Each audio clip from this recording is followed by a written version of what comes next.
Hi, environmental science and sustainability. So இதெல்லாம் important questions வந்து நம்ம பார்க்கலாம். யூனிட் 1ல் ஸோ டோட்டலாக வந்து ஒரு 3 பார்ட்ஸாக வந்து பிரிச்சிருக்கேன். ஓகேவா? ஸோ அதில் ஒன்று வந்து எக்கோசிஸ்டம். ஸோ எக்கோசிஸ்டம்னு எடுத்துட்டோம்னா அதில் வந்து ஸ்ட்ரக்சர் அண்ட் ஃபங்க்ஷன். ஸோ இதை பற்றி ஒரு கொஷின் வந்து வரலாம். இன்னொன்று வந்து பார்த்தோன்னா எனர்ஜி ஃப்ளோ. ஸோ இது ரெண்டுமே வந்து நல்லா படிச்சுக்கோங்க. இதுக்கு எய்தரார் பார்ட்டில் நமக்கு பயோடைவர்சிட்டிலேருந்து வரும். ஓகேவா? ஸோ பயோடைவர்சிட்டின்னு எடுத்துட்டோம்னா அது ஒரு லார்ஜ் டாபிக்ஸ். ஸோ நிறைய டாபிக்ஸ் வந்து அதில் இருக்கு. அதில் வந்து types of biodiversity, India's mega diversity nation, hotspot of biodiversity, threats to biodiversity. So இது எல்லாமே வந்து கொஷின் பேப்பரில் கேட்டிருக்காங்க. ஓகேவா? ஸோ எது வந்து கண்டிப்பாக கேட்பாங்க அப்படிலாம் சொல்ல முடியல. ஸோ எல்லாத்தையுமே வந்து கேட்டிருக்காங்க யூனிவர்சிட்டி கொஷின் பேப்பரில். ஸோ அதனால நீங்கள் வந்து என்ன பண்ணிக்கிறீங்கன்னா எக்கோ சிஸ்டமை கண்டிப்பாக படிச்சிருங்க. ஓகேவா? ஏன்னா இதை நான் யூனிட் 1 பொறுத்தளவு யூனிவர்சிட்டி கொஸ்டின் பேப்பரில் பார்க்கும்போது எக்கோ சிஸ்டமில் வந்து ஒரு ஹாஃபும் கேட்டிருக்காங்க. அதுக்கு எய்தரார் பார்ட்லேருந்து தான் வந்து பயோடைவர்சிட்டி வந்து கேட்டிருக்காங்க. ஸோ அதனால இதில் வந்து அந்த த்ரெட்ஸ் டு பயோடைவர்சிட்டி அப்படின்றது பார்ட் சியில் வரத்துக்கு வாய்ப்பு இருக்குது. ஏன்னா ஏற்கனவே பார்ட் சியில் வந்து கேட்டிருக்காங்க.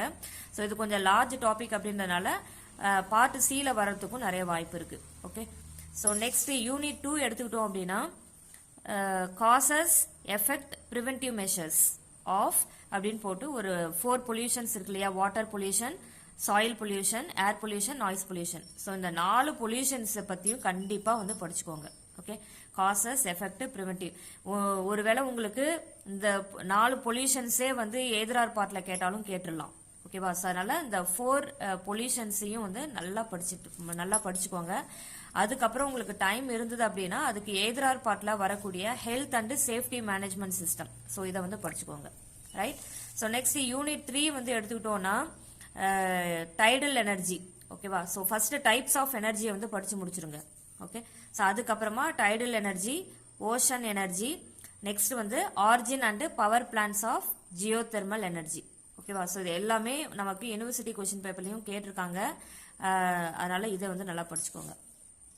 நெக்ஸ்ட் யூனிட் 4 எடுத்துக்கிட்டோம்னா நிறைய டாபிக்ஸ் வந்து இதுல இருக்கு. ஓகேவா? ஸோ மோஸ்ட் ஆஃப் த டாபிக்ஸை வந்து யூனிவர்சிட்டி கொஸ்டின் பேப்பர், அதாவது 2 இயர்ஸ் யூனிவர்சிட்டி கொஸ்டின் பேப்பர்லேயே வந்து கவர் பண்ணிட்டாங்க. ஓகே, ஸோ கண்டிப்பா யூனிட் 4ல இருந்து பார்ட் சியில் வந்து நாம ஒரு பார்ட் வந்து எக்ஸ்பெக்ட் பண்ணலாம். ஓகேவா? ஒரு 15 மார்க்கு கண்டிப்பா யூனிட் 4ல வரும். இன்னொரு 15 மார்க்கு எந்த யூனிட்ல வேணா இருந்தாலும் வந்து வரும். ஓகேவா? அதனால யூனிட் 4ல கண்டிப்பா பார்ட் சி வந்து கேட்கறதுக்கு வாய்ப்பு இருக்கு. இதுல வந்து பார்த்தோம்னா carbon credit, carbon food print, so இது வந்து கேட்பாங்க. சஸ்டைனபிலிட்டியே வந்து ஒரு லார்ஜ் டாபிக் தான். அதுல நிறைய டாபிக்ஸ் வந்து இருக்கு. ஓகே, ஸோ சஸ்டைனபிலிட்டியோட நீட் அண்ட் சேலஞ்சஸ் என்ன அப்படின்னு பார்த்துக்கோங்க. Next unsustainability to sustainability, so இதை வந்து பார்த்துக்கோங்க. Next indicators and intervention areas, so இதுவும் வந்து பார்த்துக்கோங்க. நெக்ஸ்ட் கேஸ் ஸ்டடி வந்து கேட்பாங்கம்மா. ஸோ கேஸ் ஸ்டடி தான் நான் சொன்ன மாதிரி பார்ட் சியில் வர்றதுக்கு நிறைய வாய்ப்பு இருக்கு. ஸோ கேஸ் ஸ்டடி வந்து மொத்தமே 2 கேஸ் ஸ்டடி தான் இருக்கு உங்களுக்கு யூனிட் 4ல. ஓகேவா? ஸோ இது ரெண்டுத்தையுமே வந்து படிச்சுக்கோங்க. Local environmental issues and possible solution, இன்னொன்று வந்து பார்த்தோன்னா environmental management in industry. Okay, so ஒன்று கேஸ் ஸ்டடி வந்து இதில் வந்து ஏதாவது ஒன்று வந்து கண்டிப்பாக பார்த்துக்கோங்க. சஸ்டைனபிலிட்டியிலிருந்து இம்பார்ட்டன்ட் கொஸ்டின் அப்படின்றது இதுதான். ஓகேவா? ஸோ ஒரு 4 டாபிக்ஸ் கிட்ட வந்து நான் ஸ்கிப் பண்ணியிருக்கேன் யூனிட் 4ல. ஓகே, ஸோ மீதி இருக்கிறது தான் வந்து இதில் எழுதியிருக்கேன். ஸோ அதனால இந்த 3 பார்ட்ஸுமே வந்து நல்லா படிச்சுக்கோங்க. ஏன்னா இதுலேருந்து நமக்கு 13 மார்க்கும் வரும், ஒரு பார்ட் சியும் வரும். ஸோ அதனால வந்து கொஞ்சம் கான்சென்ட்ரேட் பண்ணி 4th யூனிட் வந்து படிச்சுக்கோங்க. ஸோ நெக்ஸ்ட் 5th யூனிட் வந்து எடுத்துக்கிட்டோம்னா கார்பன் சைக்கிள், எமிஷன் அண்ட் சீக்வெட்ரேஷன். ஓகேவா? ஸோ இந்த கான்செப்ட் வந்து படிச்சுக்கோங்க. நெக்ஸ்ட் வந்து சஸ்டைனபிள் அர்பனைசேஷன் வந்து படிச்சுக்கோங்க. ஸோ இதுவும் important question. So next socio economical and technological change, so இதுவும் இம்பார்ட்டன்ட் கொஸ்டின் தான்.